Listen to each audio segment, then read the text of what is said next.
राजस्थान के छायाग्राम गांव में एक ऐसा डर था जिसके बारे में हर कोई जानता था। गांव से बाहर एक विशाल बरगद का पेड़ खड़ा था और रात होते ही लोग उस रास्ते से गुजरना बंद कर देते थे। गांव वालों का कहना था कि उस पेड़ पर चंपा चुड़ैल रहती है। जो भी रात में उस पेड़ के नीचे से गुजरता वो हमेशा के लिए गायब हो जाता।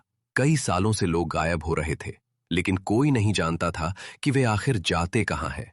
एक रात दो दोस्त गोपाल और रमेश खेतों से लौट रहे थे। घर पहुंचने का सबसे छोटा रास्ता उसी बरगद के नीचे से जाता था। डर मत रमेश, कुछ नहीं होगा। देखना, गांव वाले बेकार में डरते हैं। गोपाल, दूसरा रास्ता ले लेते हैं। मुझे ये जगह बिल्कुल पसंद नहीं आ रही। जैसे ही दोनों बरगद के नीचे पहुंचे, ऊपर की शाखाएं अपने आप हिलने लगीं। दोनों ने ऊपर देखा और उनके पैरों तले जमीन खिसक गई। सफेद कपड़ों में एक औरत शाखा पर बैठी उन्हें घूर रही थी। उसकी आंखें अंधेरे में अजीब तरह से चमक रही थीं।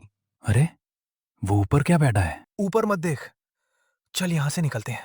अचानक ऊपर से एक भयानक हंसी गूंज उठी। देर हो चुकी है, गोपाल इधर आओ।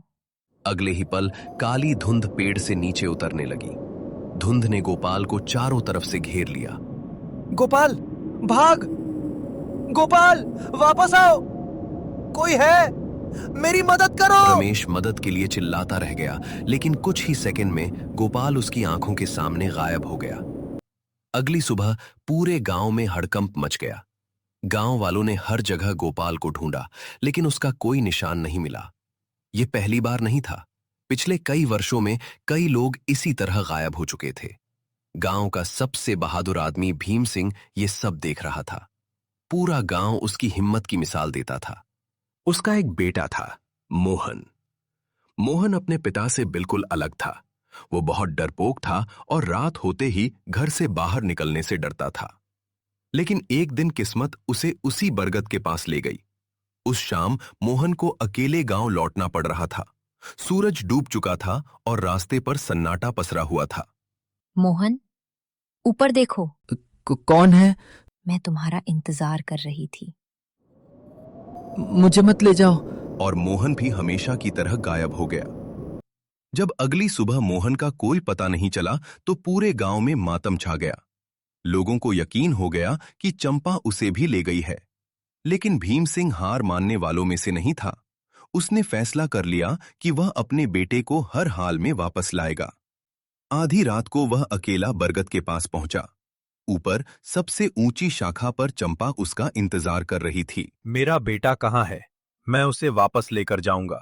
चाहे जो हो जाए, मैं पीछे नहीं हटूंगा। जहाँ बाकी सब है, तुम्हारा बेटा भी वहीं है। मुझे उस दुनिया में ले चल। अगर हिम्मत है तो ऊपर आ जाओ। भीम सिंह बिना डरे पेड़ पर चढ़ने लगा। जैसे जैसे वह ऊपर पहुंचा, उसके आसपास की दुनिया बदलने लगी। अचानक वह एक अजीब और डरावनी दुनिया में पहुंच गया। चारों तरफ काली धुंध फैली हुई थी। आसमान काला था और जमीन पर अजीब सन्नाटा पसरा हुआ था। वहीं उसे वे सभी लोग दिखाई दिए जो वर्षों से गायब हुए थे। उनके बीच उसका बेटा मोहन भी खड़ा था। बाबा, बाबा मुझे यहाँ से बाहर ले चलिए। उन सभी के सामने एक विशाल काली आकृति खड़ी थी। उसका कोई चेहरा नहीं था, सिर्फ दो चमकती हुई आंखें अंधेरे में दिखाई दे रही थीं।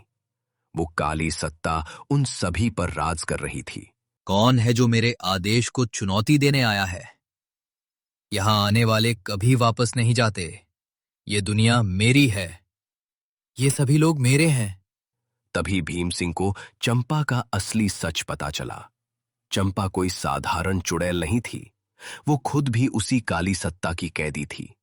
सालों से वो उसके आदेश पर लोगों को इस दुनिया में लाती रही थी, लेकिन अब वो भी आजादी चाहती थी। अगर तुम सच में आजाद होना चाहती हो तो मेरी मदद करो। मैं भी उसकी कैदी हूँ। सालों से उसकी गुलामी कर रही हूँ। अगर वो खत्म हो जाए तो सब आजाद हो जाएंगे। भीम सिंह और चंपा ने मिलकर उस काली सत्ता का सामना करने का फैसला किया। जैसे ही काली सत्ता उनकी ओर बढ़ी, पूरी दुनिया कांपने लगी। चंपा, तुमने मेरी आज्ञा तोड़ी है। तुम्हें इसकी सजा मिलेगी। कोई यहां से नहीं जाएगा। अब तुम्हारा आतंक खत्म होगा। आज हमारे पास सिर्फ एक मौका है। अब मैं उसकी गुलाम नहीं हूं। अंधेरे में उसकी भयानक गर्जना गूंज उठी, लेकिन इस बार चंपा पीछे नहीं हटी। उसने अपनी सारी शक्ति एकत्र कर ली। पूरी काली दुनिया रोशनी से भरने लगी। काली सत्ता दर्द से चीख उठी। उसकी शक्ति कमजोर पड़ने लगी। कुछ ही पलों में वो काली आकृति हमेशा के लिए खत्म हो गई। जैसे ही काली सत्ता नष्ट हुई, उनके सामने एक चमकता हुआ रास्ता खुल गया। वो रास्ता उन्हें वापस उनके गांव ले जा सकता था। जल्दी जाओ, रास्ता ज्यादा देर तक खुला नहीं रहेगा। सब लोगों को घर पहुंचा देना। सब लोग मेरे पीछे आओ। चंपा, तुम्हारा एहसान हम कभी नहीं भूलेंगे। आखिरकार मैं आजाद हूं। कुछ ही क्षणों में चंपा हमेशा के लिए गायब हो गई। अगले ही पल भीम सिंह, मोहन और सभी गायब गांव वाले बरगद के नीचे खड़े थे। सुबह की पहली किरणें धरती पर फैल रही थीं। गांव वाले अपने खोए हुए लोगों को देखकर खुशी से रो पड़े।